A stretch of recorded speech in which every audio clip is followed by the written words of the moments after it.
우리 지구상의 여러 국가 중에 유일하게 존재하고 있는 분단 국가가 남한과 북한입니다. 같은 언어를 사용하고 또 같은 역사 뿌리를 가지고 있는 이 두 나라가 지금은 서로 상반된 국가 체제를 가지고 서로 대립한 채 이렇게 지내고 있습니다. 이스라엘 역사도 거슬러 올라가 보면 한 민족이 두 나라로 갈려서 그렇게 두 왕국이 이루어진 역사가 있습니다. 열왕기상 하는 바로 그 두 왕국의 왕들이 통치하던 시대에 일어난 일들을 기록한 것입니다. 이스라엘의 왕 제도가 시작되면서 첫 번째 왕이 된 사람은 바로 사울이라고 한 사람이죠. 사울 왕이 이스라엘의 첫 번째 왕이 됩니다. 그리고 그 뒤를 이어서 그 유명한 다윗이 제2대 왕으로 오르게 됩니다. 다윗이 통치가 끝나고 난 뒤에 그의 아들인 솔로몬이 제3대 왕이 됩니다. 솔로몬이 오랫동안 40년을 통치하고 이제 솔로몬이 죽고 나서 그 아들 르호보암이 왕을 이어가는데 이 르호보암의 통치가 많은 사람들에게 반감을 주었습니다. 억압정책, 아주 솔로몬보다 더 강력한 그런 억압정책을 썼습니다. 여기에 반감을 품은 이 북쪽 지파의 10지파들이 떨어져 나가면서 여로보암을 왕으로 세워서 북왕국이 시작이 됩니다. 북이스라엘이라고 그렇게 부르죠. 그리고 이제 남은 유다 지파와 베냐민 지파 이 두 지파가 남유다로 형성돼서 이렇게 북이스라엘과 남유다 두 왕국 체제로 가게 됩니다. 대체적으로 보면 이 남유다보다도 북이스라엘의 왕들이 악한 왕들이 참 많았습니다. 북이스라엘의 첫 번째 왕인 여로보암도 하나님을 섬기지 않았습니다. 여로보암도 우상 숭배를 했습니다. 그 뒤를 이어지는 그 왕들도 다 하나님 앞에 악을 행했고 우상 숭배를 떠나지 못했습니다. 왕이 되는 일도 하나님의 방법이 사용되지 않고 모함과 그리고 배반, 칼부림 이런 것에 의해서 왕이 바뀌었습니다. 엘라라고 하는 왕을 시므리가 쳐서 죽이고 그리고 자기가 왕이 됩니다. 근데 이 시므리가 왕이 된 지 7일 만에 오므리라고 한 사람이 이제 이 시므리를 쫓아내고 시므리는 불타는 그 왕궁 요새에서 죽고 맙니다. 그래서 오므리가 이제 통치를 하는데 오므리도 그 정치를 한 걸 보면 하나님을 섬기지 않고 우상 숭배를 많이 했습니다. 하나님 보시기에 악한 왕이었습니다.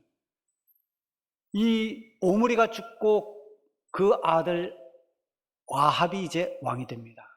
유명한 아합 왕. 아합하면 떠오르는 것이 바알입니다. 근데 이 아합 왕이 열왕기상 16장 30절에 보면 이렇게 기록이 되어 있어요. 오므리의 아들 아합이 그의 이전의 모든 사람보다 여호와 보시기에 악을 더욱 행하여, 그러니까 지금까지의 왕들도 다 하나님 보시기에 악을 행했지만 아합은 더 하나님 보시기에 악한 왕이었다는 거죠. 아합은 저 시돈이라는 이웃 나라의 공주 이세벨을 아내로 맞습니다. 이세벨은 완전 바알 숭배자입니다. 그래서 이세벨과 결혼하면서 이 아합은 전 그 이스라엘에 바알 숭배를 확장시켜 나갑니다. 그리고 아세라상을 만들어서 숭배하고 온갖 우상의 백성들을 빠뜨리는 이런 악한 일을 행했습니다. 그래서 모든 왕들보다 하나님의 그런 노를 심하게 사게 만들었다라는 기록도 있습니다. 자, 이렇게 아합이 통치할 당시에 선지자로 부름을 받은 사람이 엘리야입니다.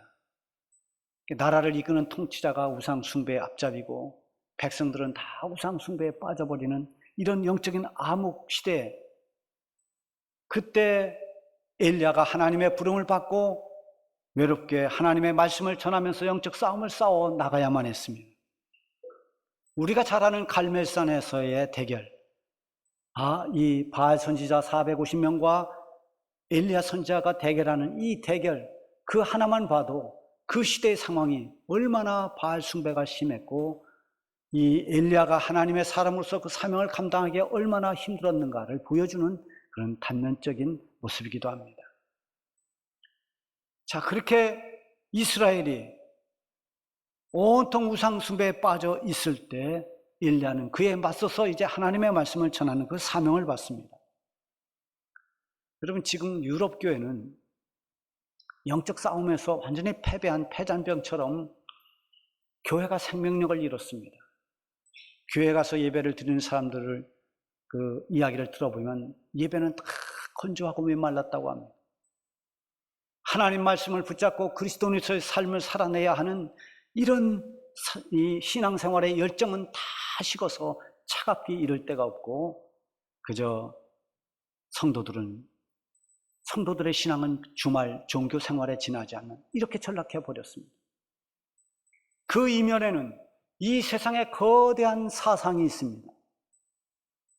포스트 모더니즘이라고 하는 이 거대한 사상이 모든 걸 바꿔놓았습니다. 모두가 이 사상의 지배를 받았습니다. 받고 있습니다. 절대 진리가 붕괴됩니다. 탈종교화 현상이 일어납니다. 이런 등등의 여러 가지 이 시대의 풍조에 밀려서 그리스도인들조차도 조금씩 믿음이 흔들리고 신앙의 붕괴 현상이 계속 일어나고 있습니다. 아합과 이세벨의 바알 숭배가 그 시대의 거대한 시대의 풍조처럼 백성들에게 큰 영향을 주었습니다. 하나님의 백성으로서 변하지 말아야 할 것이 변했고, 그들이 놓치지 말아야 될 그런 것들을 다 놓쳐버렸습니다. 그때나 지금이나 하나님의 부름을 받은 모든 믿음의 사람들은 하나님을 거역하는 세대의 그 거친 탕류에 맞서서 영적 싸움을 싸워 나가야 됩니다. 단지 이 세상에서 살아남기, 이 세상에서 어떻게 해서라도 성공하기, 여기에 초점을 맞출 것이 아니라 더 근본적으로 하나님의 부름을 받았으니 하나님의 택함받은 하나님의 백성으로 이 땅을 사는 동안에 하나님의 뜻이 무엇일까? 나를 여기에 있게 하신 하나님의 뜻은 무엇일까? 하나님의 뜻이 무엇인가에 초점을 맞춰야 이 세상의 그 거센 하나님을 대항하는 그런 모든 이 세대의 흐름에 맞서 싸워 이길 수가 있습니다. 로마서 12장 2절에 보면 너희는 이 세대를 본받지 말고 오직 마음을 새롭게 함으로 변화를 받아 하나님의 선하시고 기뻐하시고 온전하신 뜻이 무엇인지 분별하라고 말씀합니다. 이 세대는 하나님을 거스리는 세대입니다. 하나님의 뜻을 분별할 수 있는 지혜는 어디에서 찾을 수 있습니까? 바로 하나님의 말씀입니다. 말씀을 듣지 않고는, 하나님의 말씀을 붙잡지 않고는 하나님의 뜻을 분별하지 못합니다. 하나님 말씀을 통해서 하나님의 뜻을 깨닫고 영적인 분별력을 가질 수 있게 되는 것입니다. 미국 선교사들이 처음 우리 한국교회 초창기에 와서 감동하고 놀란 세 가지 우리 한국교회 열정을 꼽았습니다. 그 세 가지 중에 하나가 전도의 열정입니다. 얼마나 열심히 전도를 하는지 감동을 받았어요. 그리고 정말 뜨거운 헌신입니다. 헌신의 열정. 그리고 가장 첫 번째가 무엇인가 하면 성경을 사모하는 열정이라고 그랬습니다. 성경을 사모한다는 것은 하나님의 말씀을 귀하게 여기고 그 말씀을 붙잡고 살려고 하는 그런 열정을 말합니다. 그럼 하나님의 말씀이 단절되면 우리가 영적인 싸움에서 패배할 수밖에 없는 겁니다. 이전에 우리 교회 신천지 몇 명이 위장 전입을 해서 아주 열심히 봉사를 많이 했습니다. 이들이 열심히 봉사하고 헌신도 하는데 한 가지 특이한 점이 있었어요. 그게 뭐냐면 설교를 잘 안 듣습니다. 예배에 집중을 못합니다. 이미 신천지 교육으로 딱 굳어져 있기 때문에 일반 교회에서 전하는 그 하나님의 말씀에 대해서는 이미 귀를 닫고 있는 것입니다. 아합 왕도 이미 바알 숭배에 완전히 젖어 있어서 하나님의 경고의 말씀을 귀담아 들을 수가 없었습니다. 오늘 본문 1절에 보면 엘리야가 아합 왕에게 경고하는 말로 시작이 됩니다. 내 말이 없으면 수년 동안 비도 이슬도 이 땅에 없을 것이다. 엘리야의 경고는 단지 아합 왕의 어떤 겁을 주려고 하는 그런 말이 아닙니다. 하나님의 말씀을 듣고 전하는 말입니다. 그의 말대로 그때로부터 3년 6개월 동안 이스라엘 땅에는 가뭄의 재앙으로 고통을 받아야 했습니다. 지난 한 주간 전국적으로 얼마나 많은 비가 내렸는지 모릅니다. 많은 피해자가 생겼습니다. 이로 인한 피해는 상상을 초월할 것입니다.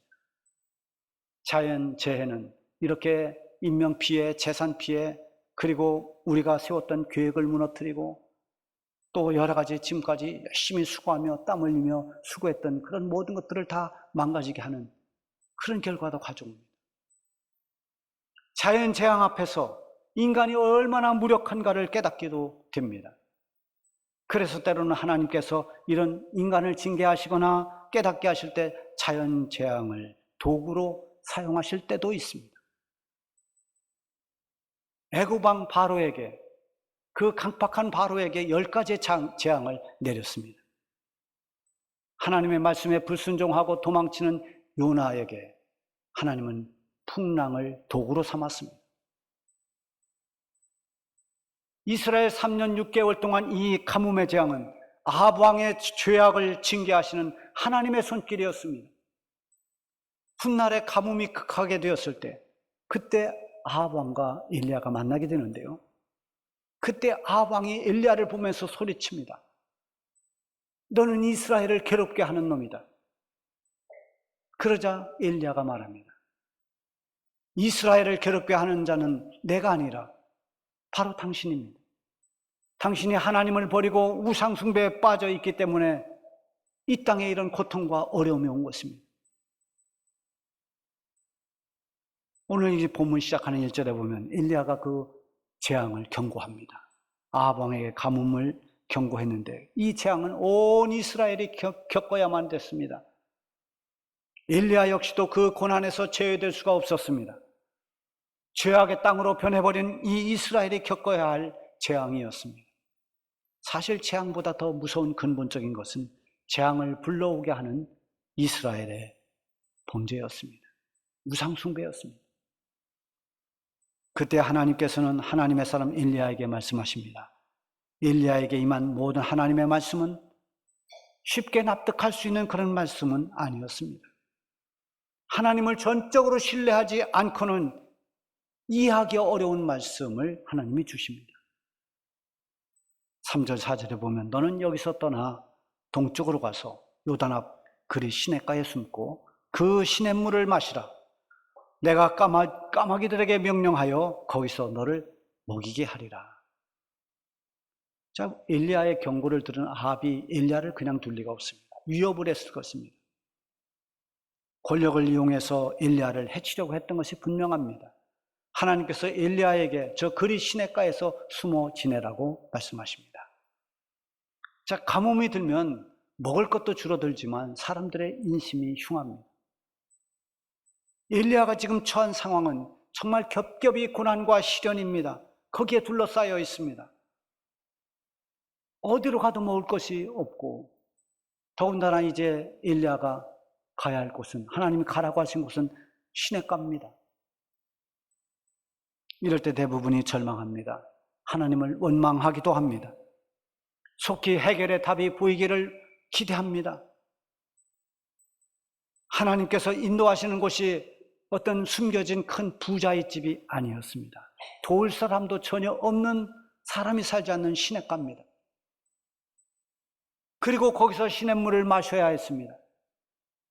그리고 까마귀가 날라다 주는 음식을 먹어야 했습니다. 뭔가 기대할 만한 상황이 아니라 기적이 아니고는 살 수 없는 곳으로 하나님께서 가라고 말씀하십니다. 5절에 보면 그가 여호와의 말씀과 같이 하여 곧 가서 요단 앞 그리 시냇가에 머물매. 하나님을 믿는 모든 우리 하나님의 사람들에게 요구되는 것은 말씀에 순종하는 것입니다. 오늘 말씀에서 가장 중요한 핵심이 5절에 있어요. 그가 여호와의 말씀과 같이 하여. 엘리야가 하나님께서 말씀하신 그대로 순종했다는 것입니다. 하나님께서 순종을 기뻐하시는 것은 그만큼 하나님을 신뢰하기 때문입니다.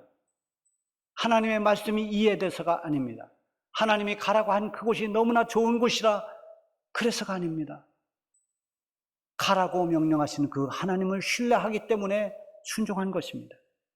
사람들이 대개 하나님 말씀에 순종하지 않는 것은 하나님을 온전히 신뢰하지 못하거나 아니면 자기의 생각을 앞세우기 때문입니다. 내 생각으로 생각해 볼 때, 판단해 볼 때 이게 아니라고 생각됩니다.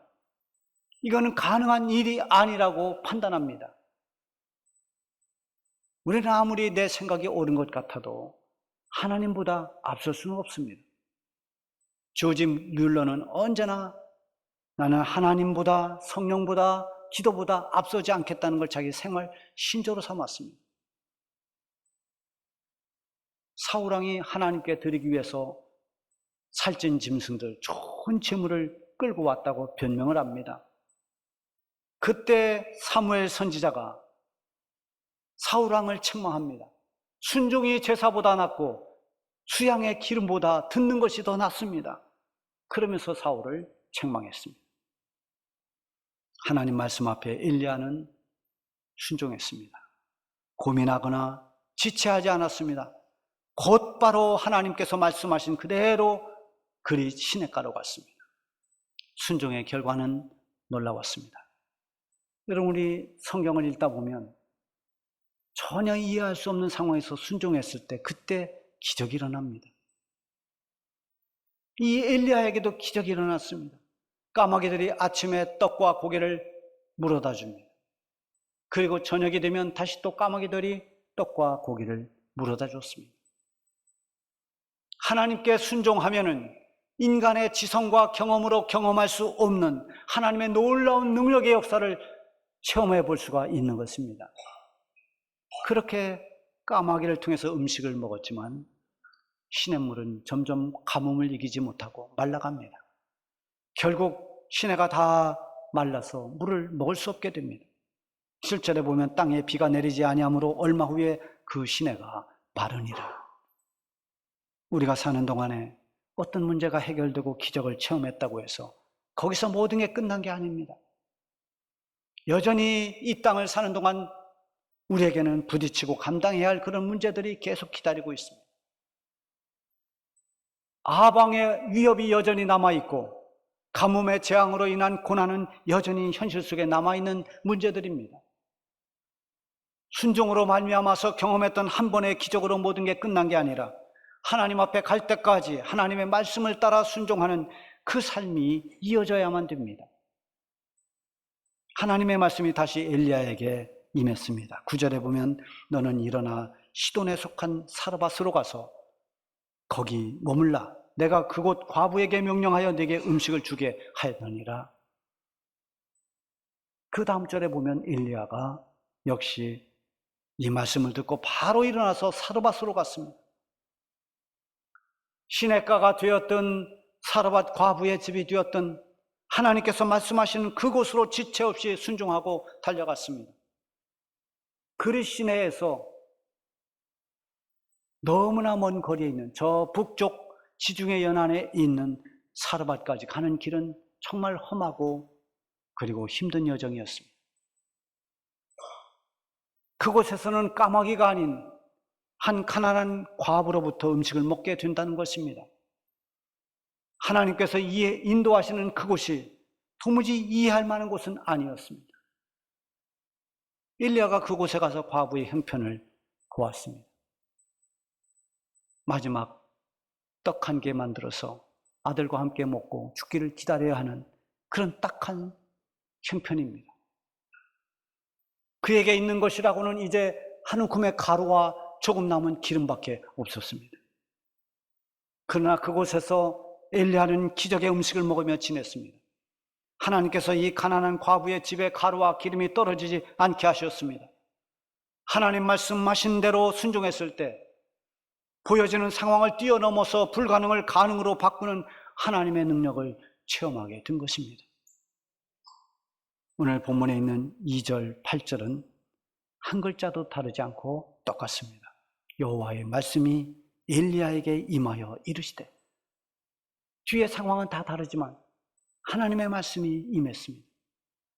성경을 통해서 말씀하시는 하나님의 말씀은 모든 성도들에게 똑같습니다. 여러분이 가지고 있는 성경에 기록된 하나님의 말씀은 사람마다 다 다르지 않습니다. 오늘 설교를 통해 들려지는 이 말씀도 우리 모두에게 똑같이 들려지고 있습니다. 그러나 그렇게 들려진 하나님 말씀 앞에서의 반응은 다 다릅니다. 어떤 사람은 관심 없이 형식적으로만 듣는 사람도 있을 것이고, 어떤 사람은 듣는 그 순간에만 집중했다 다 잊어버리는 사람도 있고, 정말 그 말씀을 듣고 그 말씀을 붙잡고 살아가려고 애쓰는 그런 사람들도 있을 것입니다. 일리야의 반응은 여호와의 말씀하신 그대로 행했습니다. 그리 시냇가로 가라고 하니까 그곳으로 갔습니다. 사르밧 과부의 집으로 가라고 하니 말씀하신 그대로 그곳에 갔습니다. 가뭄을 피할 수 있는 것도 아니고 먹을 것이 잘 준비되어 있는 그런 것도 아닙니다. 오직 하나님께서 말씀하신 대로 말씀에 순종하는 자리로 간 것입니다. 오늘 이 세대가 어떻게 변한다 하더라도, 또 우리의 환경과 상황이 어떻게 달라진다 하더라도 우리가 변함없이 지켜야 할 자리는 하나님께서 말씀하시는 그 말씀에 순종하는 그 자리입니다. 하나님께서 말씀하시는 그 순종과 믿음의 자리에 있을 때 우리가 어떤 형편에 놓여 있다 할지라도 거기서 하나님의 능력을 체험하게 될 것이고, 거기서 하나님의 영광을 보게 될 것입니다.